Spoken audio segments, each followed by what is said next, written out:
You know how we always see those images after a natural disaster, the destruction? It's hard to forget.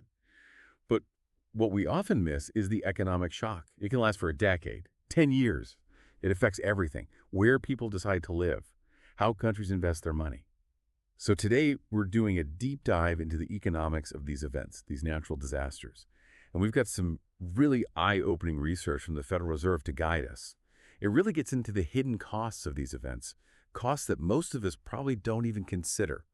I know I tend to think about the immediate costs, right after a hurricane or an earthquake, the cleanup, the rebuilding. That's what usually comes to mind for me. But this research suggests that's not even close to the full picture. Yeah, you're right. We tend to focus on the immediate aftermath. It's what we see on the news, right? But this research, it goes beyond those initial costs. They actually tracked a country's economic health for 10 years, a full decade after a disaster. And to do that, they used, well, it's a little technical, but it's called local projections. Okay, so local projections. It sounds complicated. It is a bit, but it's fascinating stuff. Basically, it lets researchers isolate the impact of a single event, like, say, a major hurricane. And then they can see how that one hurricane ripples through a much larger system, like a country's economy. So it's like economic modeling, but way more powerful. That's a good way to put it. Can you give me an example? How would this work in the real world? Sure. Imagine a hurricane hits the coast. Local projections can help us understand not just the damage to the coast itself, the immediate damage, but how that damage spreads. Think about supply chains that get disrupted, businesses that have to close, maybe even permanently. And then there's lost tourism, people moving away from the area.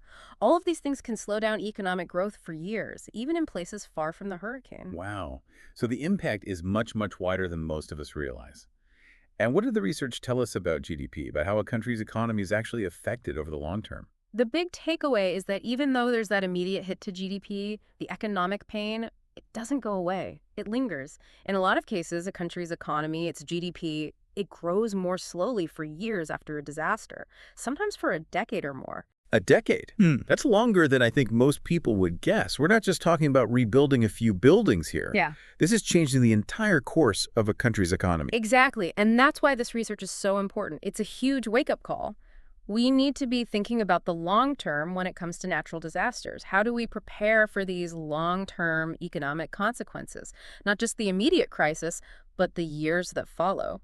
Okay, so we've seen that the economic fallout from these events can last far longer than we assume. But did the study look at different types of disasters? Like, do some types of disasters have longer lasting effects than others? They did. Okay. And I actually found something really interesting. It's often the less dramatic disasters, the ones that don't always make the headlines, that end up having the biggest impact over the long term, which honestly surprised me. Really? That's counterintuitive. You'd think something like a massive earthquake would have a longer lasting effect than, say, a smaller flood. Tell me more about this. Right, you'd think bigger disaster, bigger economic hit, right. But that's not what the research found. Catastrophic events, the big ones, they obviously cause a huge drop in GDP right away. But those effects seem to fade faster. It's the smaller, more frequent disasters. Wildfires, droughts, even severe winter storms. Those seem to have a longer lasting impact. It's like they slowly chip away at a country's economic foundation over time. So it's less about one big punch and more about a constant barrage of smaller hits. Exactly. Think about it. Responding to even smaller disasters, road closures, evacuations, fixing damaged infrastructure, it all adds up. And over time, those costs, plus the disruptions to businesses, to essential services, it takes a toll on a country's economy. Like the saying, death by a thousand cuts. Each one might be manageable on its own, but together. Exactly. And this is where the research gets really interesting. They actually dug deeper into these smaller, more frequent events. And they found that one type of disaster really stood out. Climatological disasters. Droughts, wildfires, extreme temperatures, those were the ones that had the longest lasting economic damage. So why are these climatological disasters so tough on economies? Is it because they often impact agriculture? And when agriculture suffers, it creates a ripple effect throughout an entire country's economy. That's a big part of it. Think about droughts. They can devastate crops, leading to food shortages. And then you see price spikes, maybe even famine in some areas. And it's not just the immediate impact. Droughts can cause soil erosion, which then hurts agricultural productivity for years to come. And it goes beyond just the agricultural sector. Droughts can impact industries that rely on water, hydropower generation, even tourism. It's amazing to think how one type of disaster can create this domino effect that impacts so many other things you wouldn't think are connected. And wildfires must have a similar effect, especially with climate change making them bigger and more intense. Absolutely. Wildfires, they don't just burn through forests and homes. They disrupt entire ecosystems, they hurt local economies, and the smoke, the air pollution, it can have long-term effects on people's health. That leads to higher healthcare costs, people being less productive at work, and these effects can last long after the fire is put out. It seems like we need to get a much better handle on these climatological disasters and clearly pose a major threat. But I am curious, did the research look at how different countries are affected by these disasters?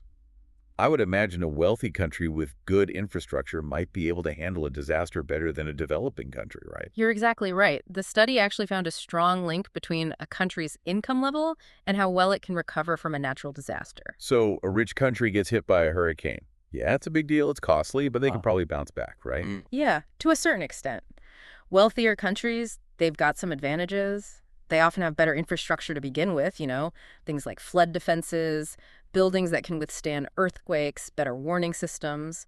They also have more money, more resources to spend on preparing for disasters and recovering from them. It's like having a safety net, right? Exactly, a bigger safety net. And it's not just about physical things like stronger bridges or seawalls. Wealthier nations tend to have stronger social safety nets, too. Things like unemployment benefits, disaster relief, healthcare that's available to everyone.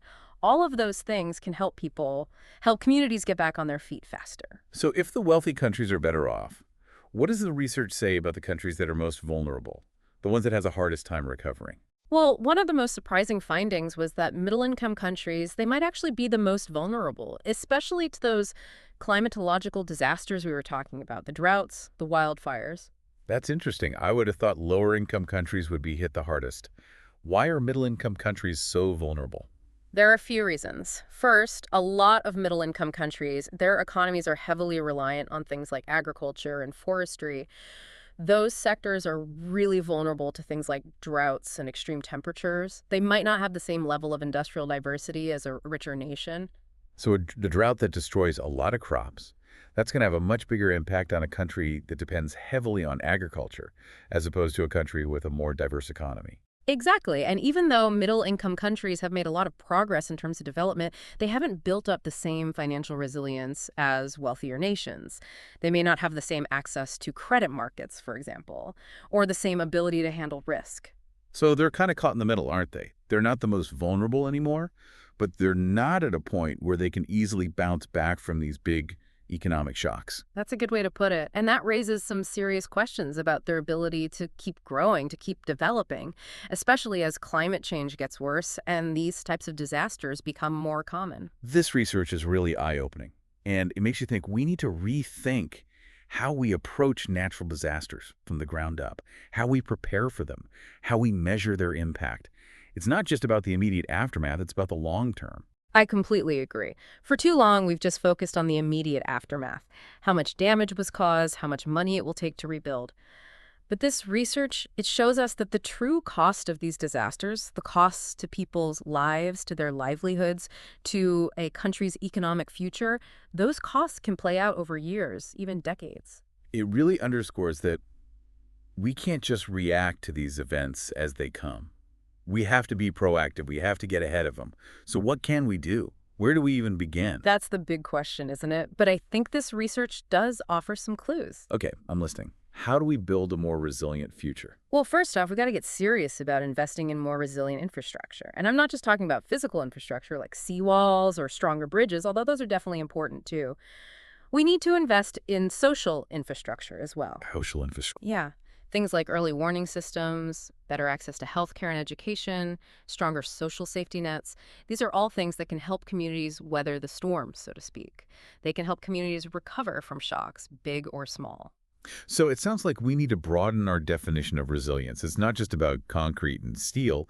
It's about building a society that can adapt, that can thrive, even when faced with these big challenges. Exactly. It's a shift in mindset. We need to move away from reacting to disasters after they happen and towards a more proactive approach, a preventative approach.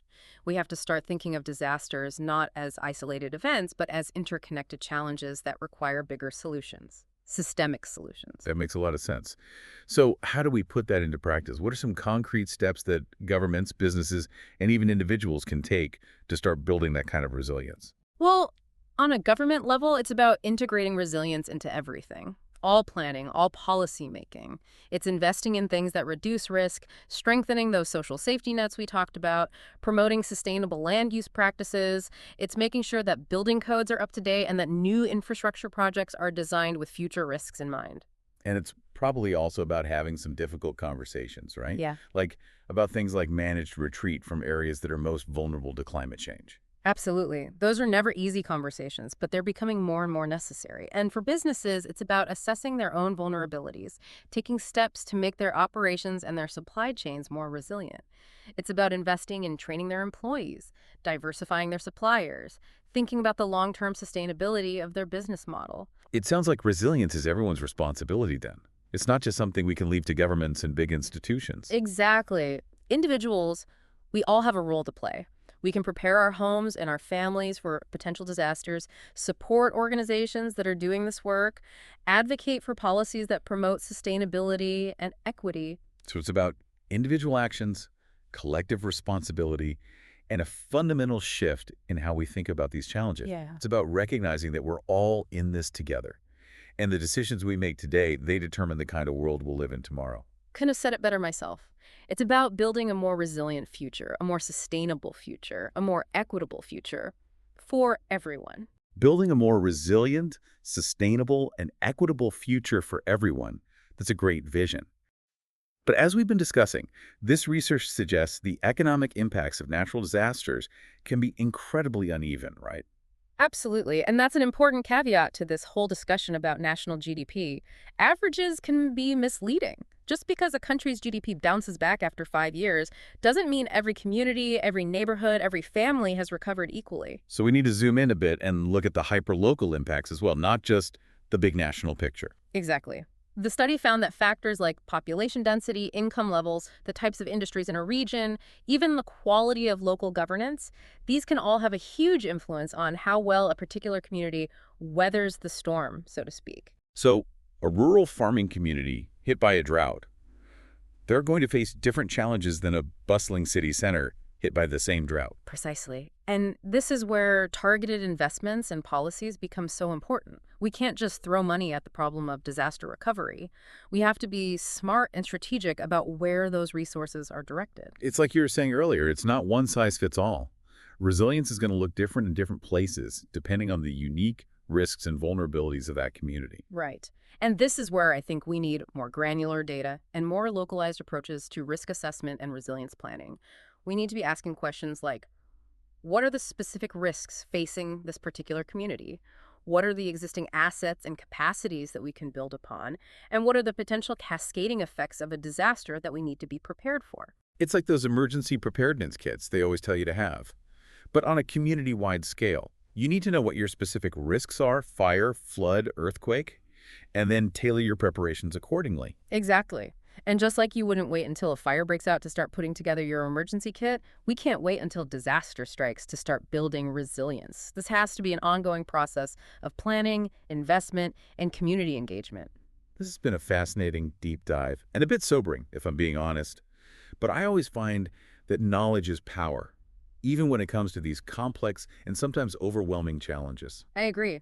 The more we understand about the long-term risks and potential consequences of natural disasters, the better equipped we'll be to make informed decisions that create a safer, more sustainable, and more equitable future. Well said. And on that note, it's time to wrap up this episode of The Deep Dive. To our listeners, thank you for joining us on this exploration of the hidden costs of natural disasters. We hope this deep dive has inspired you to think differently about the long game of resilience. Remember, the choices we make today will determine the world we live in tomorrow. Until next time, keep learning, keep asking questions, and keep diving deeper.